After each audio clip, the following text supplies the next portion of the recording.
Awesome. Well, it is the week before Christmas. So Angie, thanks for being here with us. If anybody's watching live on EXP Family Tree, which it looks like a few of you already are, you can join us via Zoom if you want, or just watch us live there. It will be live streamed. We'll get this out on YouTube.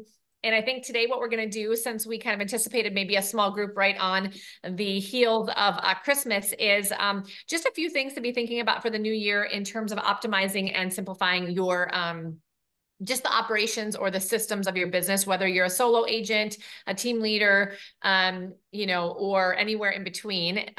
Any sort of system is critical for success, and the systems don't have to be super complex. And that's what I love about, Sharon, is she's always trying to optimize, but also simplify, because oftentimes we make things way too complicated, and that's why we don't use them, right? That's why they don't work.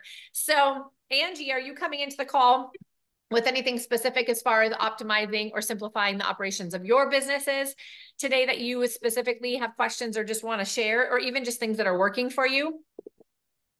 It's more or less, I just love to join in and hear things differently because I'm always different as I'm learning and growing as a person. It's more or less, I'm a person that runs my calendar. And I know, Cari, I just heard you talk about this, like you show up in your calendar, you run it, it runs you, you run it. I do a lot of training around that. So I would love if there's any way that you specifically show up and you've worked with your calendar and having it be such a big part of your day or your week and how you plan out things, the efficiencies that maybe I don't see around of doing that in a different light or more productively. Mm-hmm. Yeah, that's a good point. I'll answer what I do, and then Sharon, I'd love to hear too, because you probably do it very different than me, because we have a very different behavioral style, which is great, because then people are going to relate to both of these things. So I'm going to actually share my screen. This is always scary for me, but because you're going to see my calendar and it's cray. But this is a bad week. So let me take, let's go back to like more of a normal week. So, I think that oftentimes people feel like putting everything on their calendar can be overwhelming, and it does look a little overwhelming. But if you use it as like the way that you manage your life, then it actually doesn't overwhelm you. It keeps you feeling very in control. So the first thing I would say about a calendar is it's either going to empower you or it's going to overwhelm you, and you have to choose what it's going to do for you. If you look at it and feel overwhelmed, it is sort of a choice that you're feeling like, oh my gosh, there's too much to do. Well, in reality, you have to do this stuff whether it's on your calendar or not. So don't worry about it. Looks like it's too much to do. Take a different perspective, at least in my opinion. What has helped me a ton is I take a different perspective, which is it allows me to know exactly what I'm supposed to do, when I'm supposed to do it, and it puts me in control. And so it empowers me to be successful. This is the platform that gets me the results that I want in my business and my life. So everything is color coded because I'm an extremely visual learner and thinker. It's interesting because I've gone to a lot of different trainings, and when the last time when I went through when I was becoming a certified success coach with Success Coaching, I did that last summer. I did it more just for the education. But, there was something that was really interesting. A big aha I had about myself is I use the word look, see. I use these words all the time. And I didn't realize I am so, so visual that, that's why the color coding and putting everything in my calendar is extremely important to me. And it's why I could change my mindset around it being overwhelming to empowering. And so everything is color coded and everything's on my calendar. So I don't put things on my calendar that I just want on my calendar. I put everything on my calendar. It's an all or nothing thing. And I do believe that has to, personally, I think that has to be the case, because you're either using it or you're not using it. If everything's not on it, you're not really using it, because somehow you're using something else to track those other things, right? So you're not all in. Like, I'm to the point where I have to wake up in the morning and look at my calendar to know what I'm actually going to do.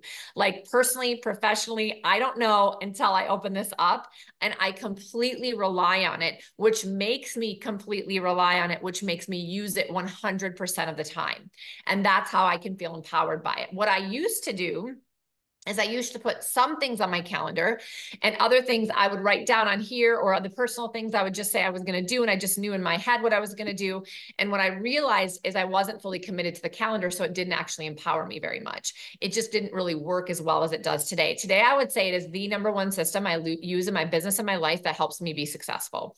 It's the number one thing that makes me feel confident. I know I'm doing what I need to do to move the needle forward for my goals. And it's the number one thing that I can say, yes, my work and life are integrated the way I want it to be. If there's not enough light pink on my calendar, then I'm not integrating my life with my business. If there's not enough blue on my calendar, I'm not moving the revenue share needle forward in the way that I need to. If there's not enough green on my calendar, I'm not doing things for my co-working space to grow that and make sure it's profitable that I'm supposed to. And if I'm not having enough yellow, I know I'm not pouring into my people the way that I'm supposed to, and I could be at risk for retention issues. That is, so blue is money making growth. Yellow is retention, caring, loving on my people. And green is one business that's separate. That is also something I have to have some amount of priority on. And well, and my pink is my personal. And so that's just something that has worked really well for me. I use a Google Calendar, and obviously I can look at it on my computer and on my phone, and I can update things as we go. Many of these things are reoccurring, so I don't have to just set it and forget it. And that's been critical for me too, because why would I be, doing anything different? So one thing that's really interesting, we just got off a call right before this, and Angie was on that call, and it was about growing, if revenue share is a goal, or team building or business building as a goal. One of the things that they asked about is like, how do you know that you're doing what you need to do, and how many hours, and how are you tracking who you're talking with?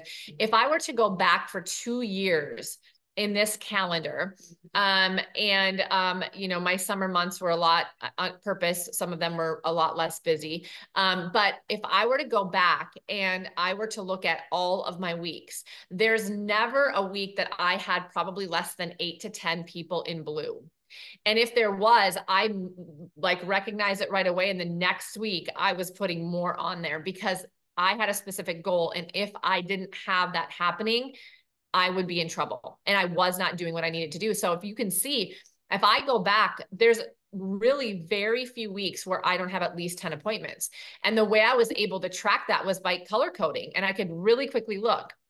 And if I started to see like there was a week here, I was like, I am not doing that. That is not good. This is going to show up in 90 days. It would be the same for you guys for real estate sales. If that color is green for money or something like that, like these colors have to be on our calendar, and they have to be consistent, right? And the thing I love about this is I can go back and I can be proud of my consistency, and I can equate this consistency right here to 240 people in 2 years. There's nothing else that I could equate that to, but the consistency of making sure I had at least 10 appointments a week. And the same thing would relate to you guys if it were for sales, for an example, or building a team or whatever. So the calendar is truly my biggest asset. And it's something that if you don't know exactly how you think about it, how you feel about it, you feel like you almost reject it or rebel against it because it overwhelms you. If you can change your mindset around that, that's the number one thing I think can change your business in 2024. Sharon, you probably do it very different. I'd be curious to know. I love and I'm color coded too. And then I'm going to add a little twist to that. So I'm happy to share as well. I put everything on my calendar as well. I have just found, I need to have those triggers, and it also provides me a way to look back, and it's searchable. Google Calendars. If you look for Sharon on Cari's calendar, you're going to find anytime Sharon and Cari met and on Zoom, and then that can help you track that information. Let me see if I can share screen, and I'm going to share desktop share. Are you seeing my calendar? Yes. Okay, perfect. So this is my business calendar. So I have lots of accounts and I'm helping a team right now. So I actually have my own account within a team, but in my calendar, when it comes to the color coding, I do it based on time management. So I can assign that color to a particular resource. So for me, if I have green, you can see here, it breaks it down by the amount of time spent on those tasks. So my Millaway group time is green. My personal business development time is red. My appointment time on the screen is red. So I like being able to divide it up this way. And all you have to do is go to this insights, and then you can edit this. So like I can change this to whatever block I want. So Cari, you could put your actual color timing in there, and it'll tell you how many hours a day you're doing in each of those things. So that's one way I use the color, is to designate. Like I even have drive time in here because I'm an hour and a half away from any airport. So I'm like, that's time I'm either listening to a podcast, on a phone call, whatever, but I literally have to block that time off from being in front of my computer. So it's also a good way to go, wow, I'm spending a lot of time on the phone and I need to be finding more time for projects. So, and I have multiple clients, so that's how I divide it up. For my team that I'm helping with, I created this time block calendar for my admin staff, and we implemented this a couple of weeks ago for the month of December. So we're really trying to get granular with everybody every single day, that they know exactly what they need to be working on. Now, what I do for them, like for example, I have a one-on-one coaching call. I would say the biggest game changer is to put anything you need for that call in your notes. So I put the link to my coaching form in here, and then these are her job description's key accountabilities. So every time we meet, I'm already got that in the calendar, and this is on a recurring meeting. So I never have to go, where's my coaching form for Vanessa? It's right here always. And so anything, and even like on our time blocks, for example, we have a time block on sky slope cleanup. If I go in here, I've got a link to the folder in the Gmail that takes them right to all the open sky slope stuff that needs to be done. So I think when you use your calendar, number one, for calendaring, but then anytime you have anything recurring, throw it in here, attach documents, links, whatever you need. So when you actually have that meeting, you have access to all of your details right in front of you.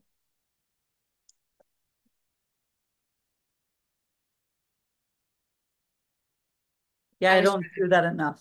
Yeah. So Like I the was gonna say, documents what are release, I'm your always ahas? grabbing my notebook or looking for this or opening this up real Yeah. fast, quick. So I love that.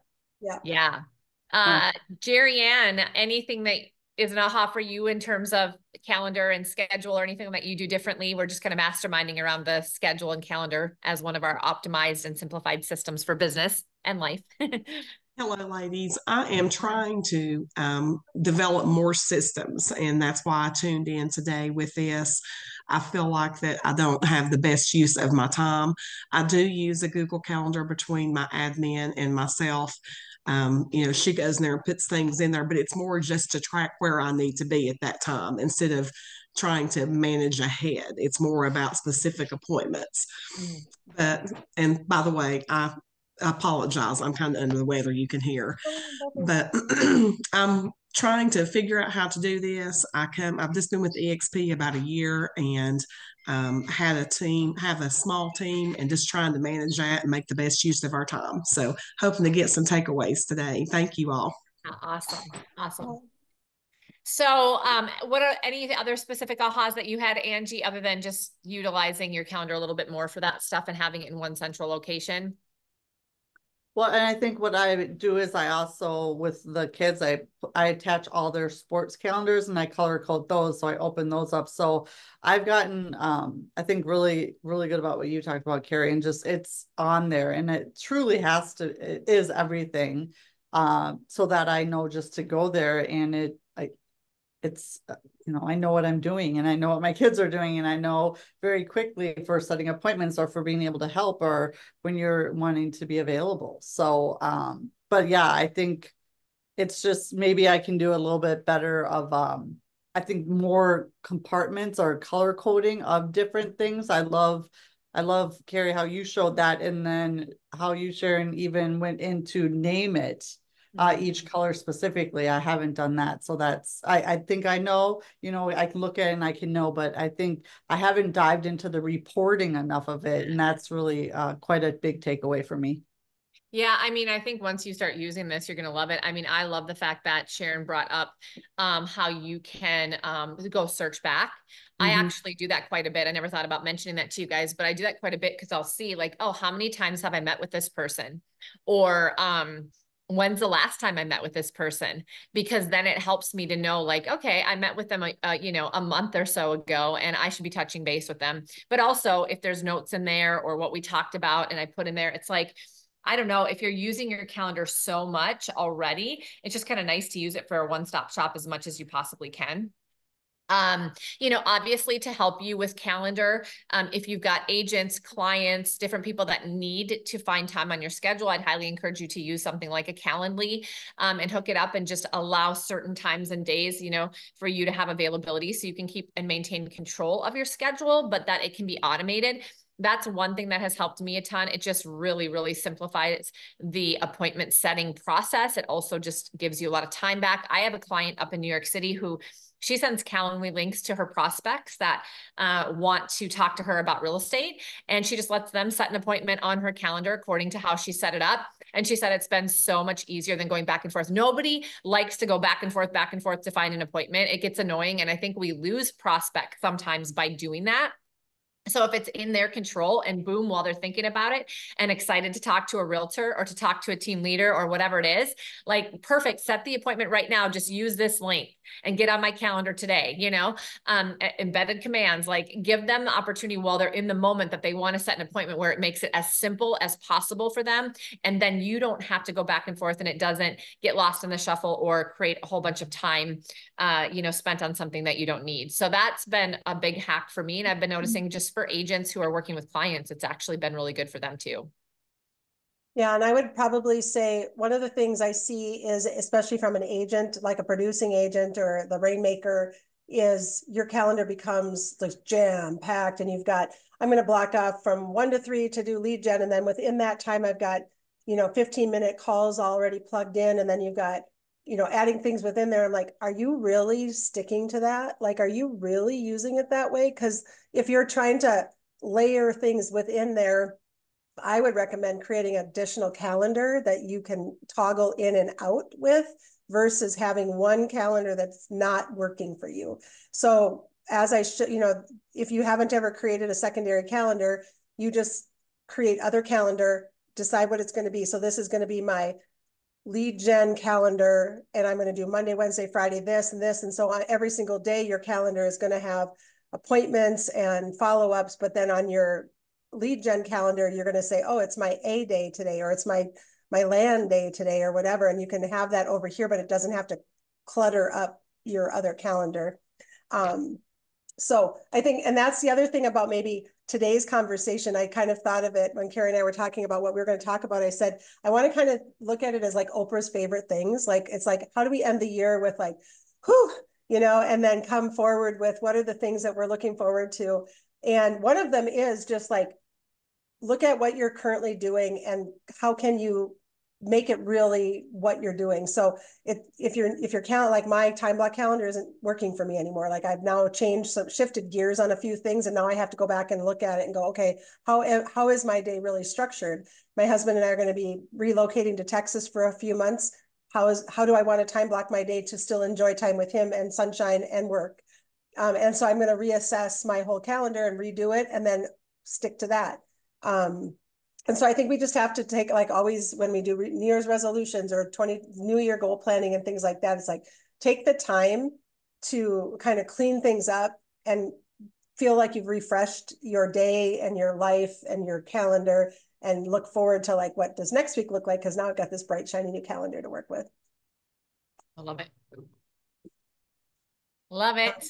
My other recent cleanup, because I'm simplify, organize. I can't work in a cluttered environment. And when you go, like I'm sure Cari and you guys all feel this, like you throughout the week, all of a sudden your desk is over like run and you've not put things away and whatever. So one day I just blocked off a half a day and I cleaned out all my files, threw away stuff, purged things, reorganized things, I have a little label maker. I got my new files put together, got organized, because I'm going to be working out of a camper for 3 months. So I have a whole different work environment system to prepare for. And now I have my single tote of files that I'm taking with me, but man, it felt good because I could really go, do I really need all of this? And now I have everything in a touch access that I don't have to go looking for. And so that's another just win if you prepare yourself for the new year with getting yourself organized, and or asking for help getting organized. And I'd love to be able to help anybody, but just how do I keep myself,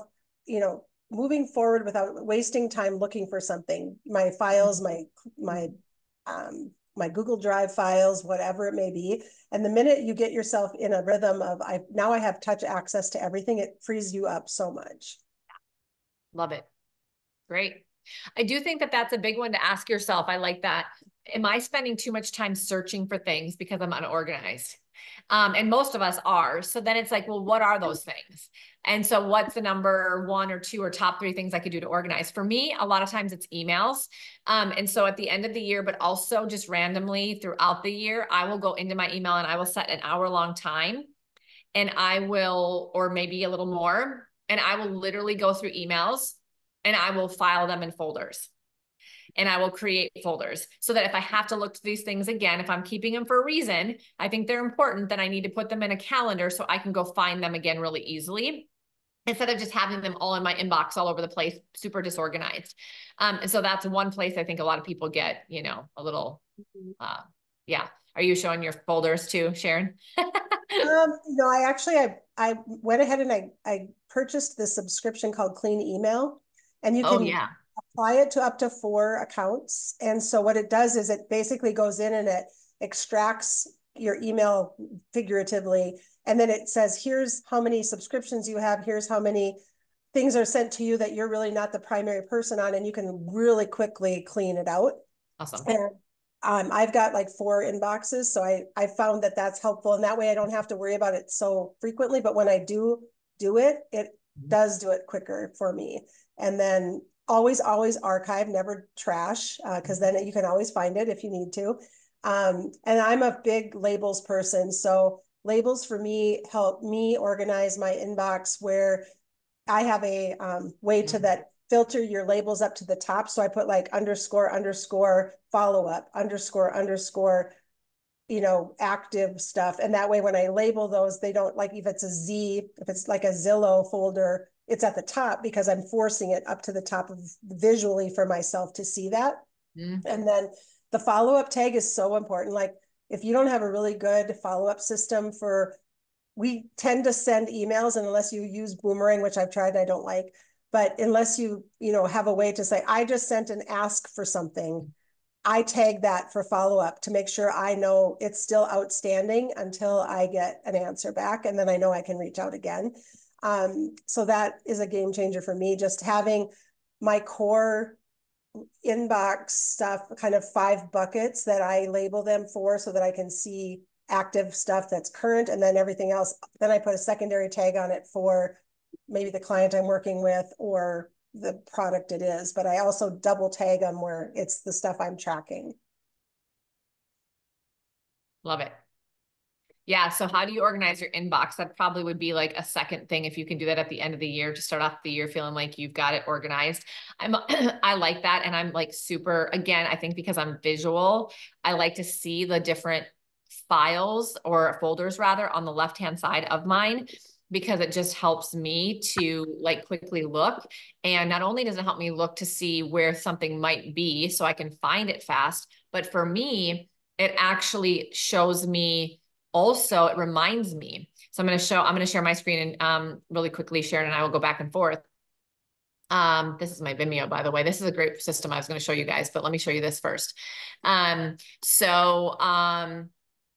here on my, not calendar, my inbox, this is all of my folders. Now, I know it's excessive probably, but this is how I live my life. But for me, for an example, if I want to go back and touch base and review all of my prospects for EXP, every prospect I've ever emailed with in the last 2 years is in this folder.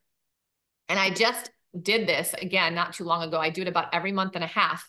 I literally go through these emails and I delete if they joined me because I don't need it anymore, or if, for some other reason, or I use it and I reply and I start touching base with people. And it's a really, really good follow-up system, a really easy way. The other thing is, for me, all of the guests that I've had on these calls, for an example, whatever you're doing, whatever your role is, for me, I have to find guests for a lot of these calls. So I actually have a folder That's called guest speaker contact information. And so it reminds me, who have I had on before that maybe was a year or 2 years ago that I want to have back? Because I'm not going to remember all of this. And so I can go in here and not only can I see who it is, but I can easily see what topic they did and I can reply and I have their email right there and boom, would you like to do another? So it makes it simple. Yes, could I go and look at my calendar for these guests? I could, but here it reminds me everything about them and I can easily just reply and then get in a conversation with them again. So that's super helpful. But for me, that's where it reminds me to do things too, because I'm so visual. It's like, oh yeah, that's right. I need to go do this because it's top of mind and it's right here for me. So there's a couple of reasons I think that works for me and the way I work, not for everybody probably. Another system that I was going to bring up, Sharon, is if you do any videos, if you do any content and you want to start having leverage, an admin, a virtual assistant work on these with you. And if you just want to send it out in emails, this is a free system and you can upgrade a little bit, but it's super inexpensive. It's called Vimeo.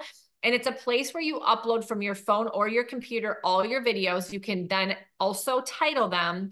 And I have a great system with my virtual assistant to where I put all my videos in here. And when I upload them, I just uploaded one. So I'll show you exactly what I do. I go ahead and click on it and I label it for him because he needs to know what I want him to call it in YouTube, for an example, or wherever else you're having him update this. Now I would have to listen to it because I don't remember what I was talking about. So I'd quick listen to it and then I'd make a title, but I put new at the beginning and then I put the title. And the reason I do that is because then I'm uploading a bunch of them and he knows they're new. And when he uploads them, he goes in here and he deletes the new so that it's done. So he has a really easy tracking system and so do I. And I mean, it's the simplest sharing because oftentimes sharing your photos isn't easy, or videos rather, it's not easy to share with somebody else, right? Especially if they're a few minutes long. Like this is a 3-minute long video. This makes it super simple. He downloads it and puts it to my YouTube, knows exactly what the title is, etc. If I even wanted to put hashtags in there, I mean, I could put anything in here and he could just be copying and pasting. But it's also where we house these. And then he will actually put the link in like my newsletter. And so it shows up as a video, like, you know, like a bomb. It shows up as like an image in a video, click here, boom. And yes, it takes them to Vimeo, but it's going to take them to some sort of place to watch the video 90% of the time if it's a longer video. And so he uses this a lot in my email newsletters as well. And you could use it for email newsletters to clients or prospects or things like that. If you're doing larger videos, like let's say you start doing Loom videos or Zoom videos and you want to send it to a client like, hey, I did a little market analysis and I wanted to share my screen and show you your neighborhood and what's been going on. By the way, I would highly encourage you to do that from a lead generation perspective if you aren't doing that.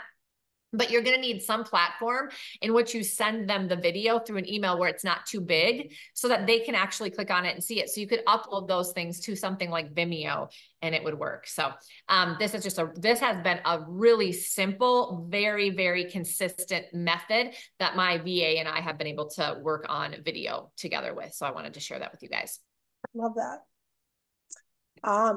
When I was looking at your screen, it reminded me of another hack I had that I shared in a previous optimized, and I'm going to share this, but then I want to talk to Jerry about her team and like her admin and maybe some things that they would like to learn. Maybe we can help her live today. So my other hack is on bookmarking my screen. So you guys can see this. I have folders, not just actual links.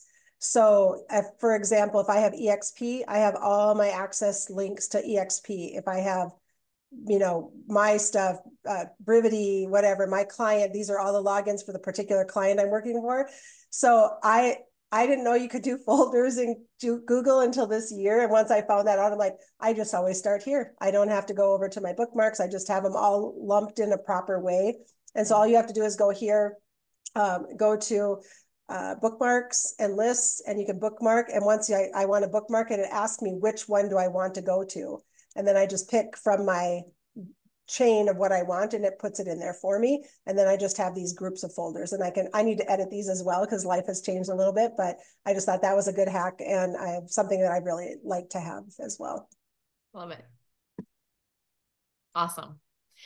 So as we move into the end here, what systems are you feeling like you're lacking? What questions might you have, either of you guys, that we could just, you know, share some things with you on?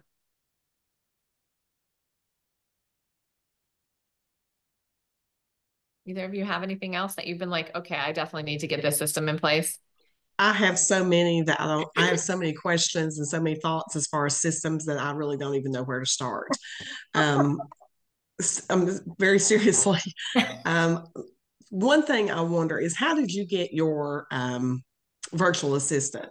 That's my goal for the beginning in 2024 is to get someone on the back end that's not necessarily my admin person, because although she's great, she also operates more just as a personal assistant and a transaction coordinator for me.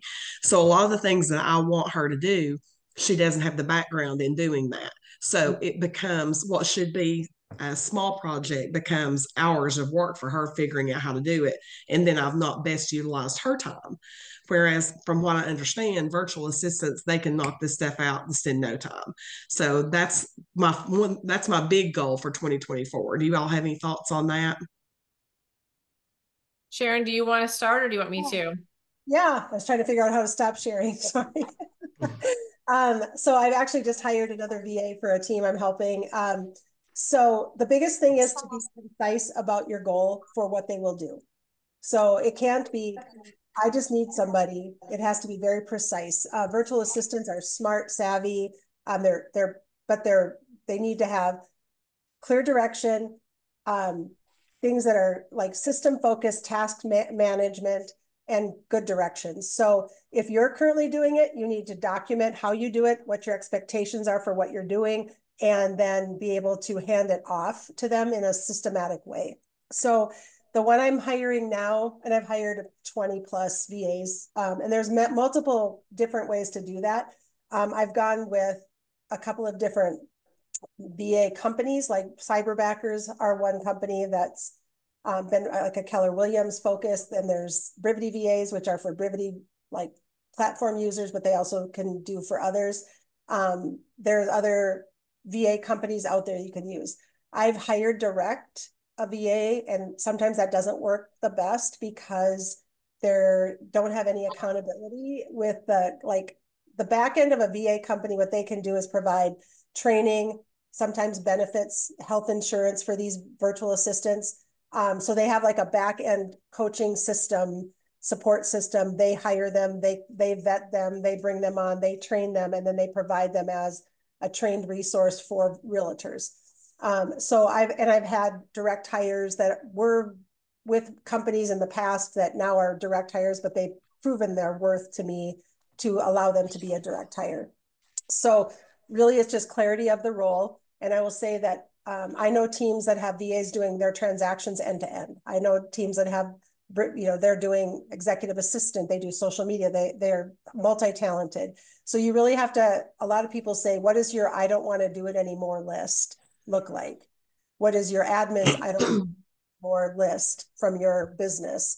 And if it can be, something where you can easily say, like ours do, listing input, pulling material facts, social media post, Canva, graphics, anything you can think of. So just start a list of all the things that you feel comfortable delegating. And it's typically any admin task that doesn't require real estate, license, there's a lot of them are trained in real estate. So they're very smart and they know where the real estate market. It just kind of, which state are you in? I'm in Tennessee. Tennessee. Okay. Mm-hmm. And a lot of them may have, you can start off part-time. So you don't feel like you have to go all in on a full-time VA. If you want to start part-time, there are people that are available part-time as well, but you have to be prepared to start because the minute you say yes, they're ready. And so you have to have your training plan. You have to have all the tasks that you're wanting them to do, written instructions, video, if you have it, of instructions. And then basically the way I train is I show, then we do together, then they do and I observe, and then we do that until they feel comfortable doing it independently, and then they own it. And so I'm very much somebody that trains to mastery. I don't say, here's the 10 things I'm going to have you do. I say, here's the one thing I'm going to have you do first. And then we train on that till they own it. Then we add the next thing and we train on that till they own it. And now they own 2 things. And then we just slowly layer that in. Do they work in your KV Core as well, or do you use KV Core? They do. That is Any the big database. thing. that's the huge thing for me, because I feel like that when I get in there and start working and trying to understand things, it's like I go into all these rabbit holes, and before I know it, I've been there for hours, but I've really not learned anything. I just progressed from one step to the next, but didn't retain it because my mind's 10,000 other places. Yep.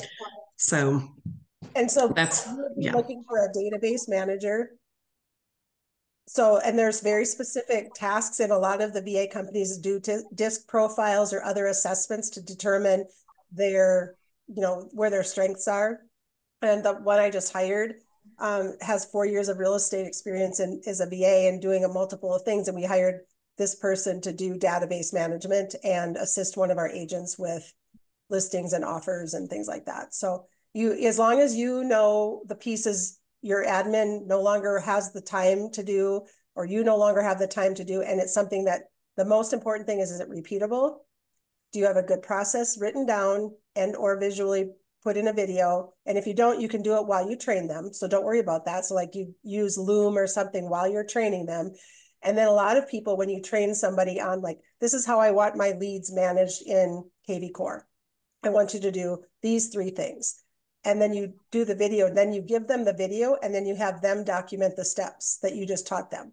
And that way you're creating your onboarding manual as you go. So there's ways to do it. And you may not even know all the things you want them to do yet, but if you know that those are the things, if it's repeatable, if it's in your systems, most of those things are very much the things that they can take on. And then you start to learn what their talent can lead them to and their growth plan would look like. And then you kind of keep moving from there.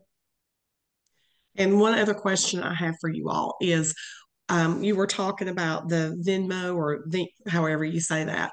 What do you all use for sending video messages directly to people's phones? I don't. Okay. I use something called Reach, REACH, which is an app on your phone. It's a texting app, and it is coming directly from your phone. You can create groups so that you could send out a text message to all of them, but it will automatically put their name in, and it's not a group text. It's an individual text that gets sent from your phone, and you do have to click through it. So let's say you were sending 100 texts, you'd have to click 100 times.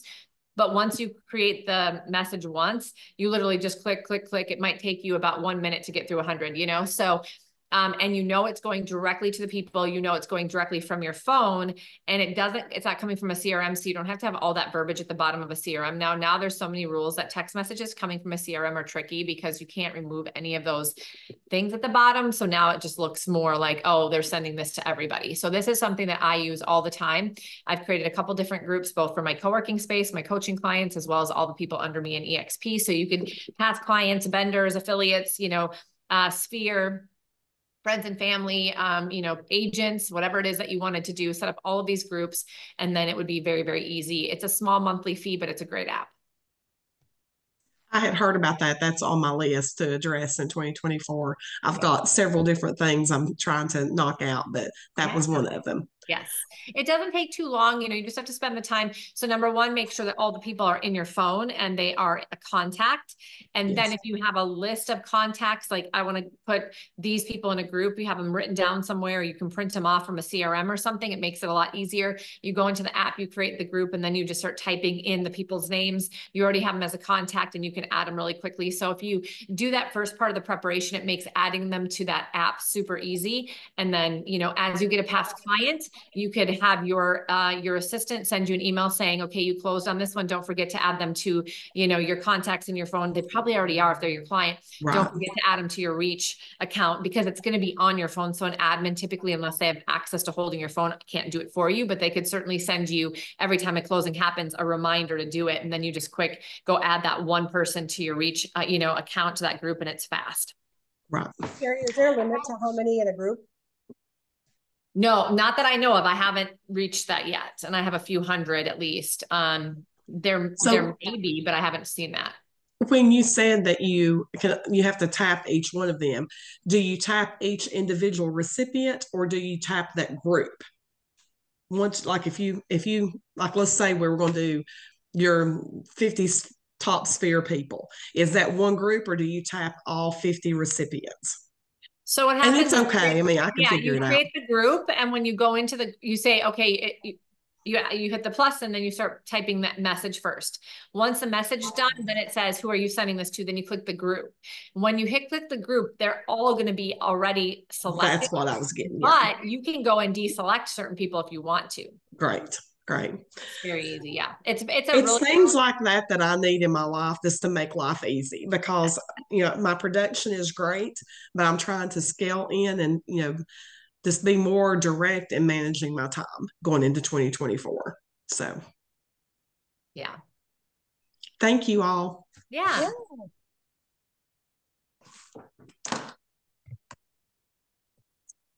I don't have any other like Oprah moments for favorite things, but I learned a couple of things, of course, from you guys today, so I appreciate that. I think my biggest thing is just take a breath. Take the time, enjoy the holidays, take a breath, find some white space. Don't forget to, be grateful and acknowledge all of the gifts that you have, and all the accomplishments you've made. And then just, know that you are in charge of your life and your time. And once you take ownership of that, you start directing the life, and the life doesn't direct you. Yeah. I love it. Yeah. I mean, the thing is that you guys, like, if you thought about that, simplifying, okay, sure. You have a CRM just for like your newsletter, for your, maybe your leads coming in. Hopefully you can have somebody managing that, or it's very simplistic, so it doesn't take a lot of your time. You have some sort of an app like Reach, so you can connect with people on text. I think that's great, because you can also send a video through that, which I just did recently and got great response. It just simplifies it again and makes it just so much faster. Your email and your calendar. Like, I think those things are literally like the top of the top. And then if there's some communication systems that make it easier for you to communicate with your admin or your VA, of course, those are always really great. And I'm always looking for those ways. So it's just really efficient. And Vimeo happened to be one of those, because video is a big part of my business. But yeah, just getting your calendar under control, your email under control, and your communication systems to a place where you feel like you're super efficient. Everything else, can come second, but you'll see and feel just a pretty big burden, I think, a weight lifted off of you if you have some of these systems. It's really, really helped me feel just a lot more in control of like being able to do the things I need to do and not taking me forever to do them. And they're really simple. I'm not a complex tech savvy person. So, you can do these things really simply, which I think is what Sharon and I are both really all about, is simplifying, because then we actually do it. And we do it consistently. So you guys have a great holiday week. Merry Christmas. Happy New Year. We'll be back here the 1st of January, every Wednesday at this time. Remember, in EXP Family Tree, live streamed in EXP Family Tree, put out on my YouTube channel if you want to rewatch it or send it to someone else. We've got some great people coming to share with us in January. So make sure you watch for that announcement. Angie, who's on the call every Monday at 12 o'clock Central, does a 20-minute call with a national lender. And we talk about the market of the moment, exactly what's going on. What should we be knowing to inform our clients or other agents to help them stay in the know, depending upon our goals. And then we get into just a little tiny bit of mindset and motivation to start our week off every Monday. And that is something that everybody is welcome to attend. It doesn't matter what company they're with. So please share that out. It's been really cool. And if people did that every single Monday and then took an action after that call every Monday, it would really make a big, big difference in their business. And so we're excited to be offering that to you guys along with our Wednesday calls. So if you guys need anything, you know where to reach us. Of course, Sharon is available.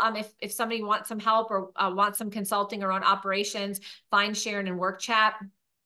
This is her area of expertise. She does a great job. So thanks, you guys. Talk to you soon.